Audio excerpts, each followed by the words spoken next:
The U.S. has a secret list of the top ISIS operatives in Syria and Iraq it wants to kill. Number 1, ISIS leader Abu Bakr al-Baghdadi. It's been months since the last intelligence report about where al-Baghdadi is hiding, a senior U.S. official tells CNN. The U.S. believes he knows warplanes are hunting him, so he moves cautiously, even as his influence has grown beyond Syria and Iraq. America is now in the drone selling business. The increase of terrorism in the Middle East may actually be a boon to saving American lives, and is ISIS now becoming an air power? All right, let's get to work. Our guest is a retired U.S. Army Lieutenant General. He was commander of the Joint Task Force that dealt with the aftermath of Hurricane Katrina, sometimes known as the Ragin' Cajun. The man knows his business. Russel Honore joins us today. Lieutenant General, thanks for being here. Good morning. Good morning. When you look at what ISIS is doing, and this comes on the heels of an offensive in Iraq, and now we understand the Kurds have forced them back. As you look at what they're doing, is there a discernible strategy here that you can exact? Well, I think we're going to have to, we speak of warfare as 3 dimensions, actually 4 dimensions: land, air, power, sea, and cyber. And we've basically been dealing with one arm of that, and that's the air, as far as U.S. direct intervention and our allies. I think we're going to have to put another dimension in this war to go from being on the defense to being on the offense. And right now we're not on the offense. We continue to play defense. And sports analogy, good defense can help you win the game, but good defense will not score the points. We got to do more than just defend against ISIS. We're going to have to figure out how we get the Jordanians, even the Egyptians, Iranians, anybody who can go after this collective evil called ISIS. Is that maybe one of the positives here? And it's so tough to find, but the Jordanians, the Egyptians, and others who now suddenly we find a Middle East of nations, there seem to be 2, 3, maybe more that are actually agreeing on something and agreeing who the enemy is.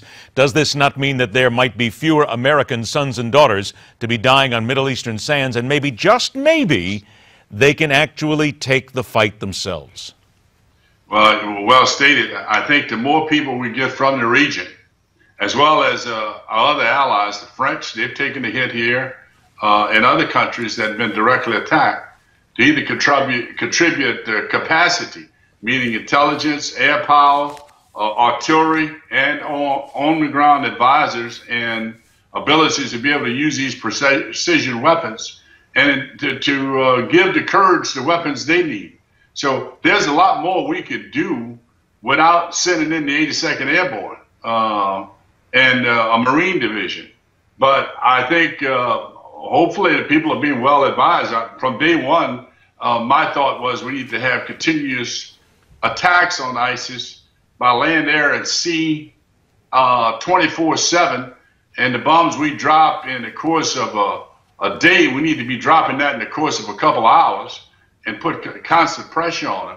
But that's my opinion as a retired general, what I would do. But does it also not tell you, too, that when you look at what happened with the Kurds, that apparently there was Allied air power that was in the area, but they couldn't drop any bombs simply because the fighting was so tight that if they would have dropped it on ISIS, they probably would have had some friendly kills as well? Does this not tell you that, again, this is basic military strategy? You can bring in the air power, but you have got to have the ground support in order to do it. Without it, you cannot win a battle. Land and the sea. That's the 3 and cyber. So I think we got to stop punching with one arm. We need to get the other elements of combat power out there, as well as the Turks going to have to figure out what they're going to do. They continue to be in everything I read. I don't get current intelligence, but everything I read and hear, they continue to be a corridor for which ISIS resupply itself with people and material. So if they're going to be a part of the world as we know it, and dealing in commerce and diplomatic power, they're going to have to stiffen up and cut that corridor down. All right, I want you to hold on, please, just a couple of minutes, Lieutenant General, because we're going to come back. We'll get back to the drawing board with Lieutenant General Russel Honore. Let's go ahead and dig next into this summit on extreme terrorism. because the president now says that this is the way. Bring everybody together. Talk about what we need to do. Are Americans and the world simply not tired of talking at this point? There's also America's new role as a seller of drones to certain buyers. And oh yeah, that thing about ISIS air power. That and so much more when we continue right here on the only program that questions everything. This is MidPoint.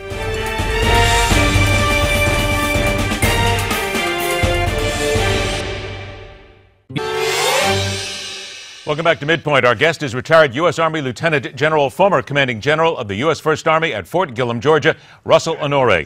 Lieutenant General, let me get down and clean up a couple of things from our last segment here. And I mentioned the fact that ISIS apparently now is thought to have air power, because it would seem as if there's a couple of Soviet-built jets that are missing, also a couple of Flogger fighters that are missing. General, when you think of our air pilots, our people out there who are experts at this, don't you think that they would salivate at the mere thought of having this sort of aircraft in the air to go after, because they wouldn't last long against the really good pilots, would they? Well stated. Our pilots, our sensors, and our weapon system. A surprise attack on a target, they might get away, they won't make it home. They'll never land on their own. I would imagine that they wouldn't make it a couple of miles if we ever zeroed in on them. So you don't really see this as something that you need to be worried about. Obviously, if they do have air power, it can lead to some sort of help in being on the offensive. But this is not something that you need to focus on at this point, correct? No, and I think we need to treat ISIS for what it is. It's a terrorist organization. I don't fear the security of our nation. On any given day, they can attack by surprise like they did in Paris and recently up in Copenhagen.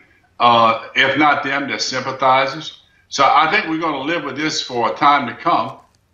We need to have a strategy that is resourced, but we need to immediately put them on the defense. But is part of that, Lieutenant General, the fact that maybe we need to stop treating them like terrorists and just start treating them like common criminals and common thugs, which in many cases is really what they are? Well, that too. But the world that they live in, they have no rule, they have no order, as we know it in the day, cutting people heads off, and some of the other things that they've been known to perpetuate, to take 50% of the world population, women, and degrade them to a point where they don't have status and can't get an education. I mean, this should not be a hard diplomatic sell for the rest of the world that we need to make this as a formation go away. I don't think we'll ever kill the idea of jihad as they see it, but I do think we could take down a standing army running around a place like Iraq, having control of an oil refinery, having control of major water supply, and a total disruption that was happening in the Middle East. We could take that down, and I think that should be the job of what's happening in Washington now, is to build a coalition that can do air, land, sea, and cyber, and stop them, put them on the defense, at least back them back into Syria, where we could contain them and totally destroy them, because they need to be destroyed as a formation. I don't think we'll ever destroy the idea as we know it. You just said something here, and I'm going to go off track a little, but you mentioned cyber as part of all this. And now it would appear that Congress is involved in looking at the people who run Twitter and other social medias, because a lot of what happens and a lot of the messages are pushed out globally by social media.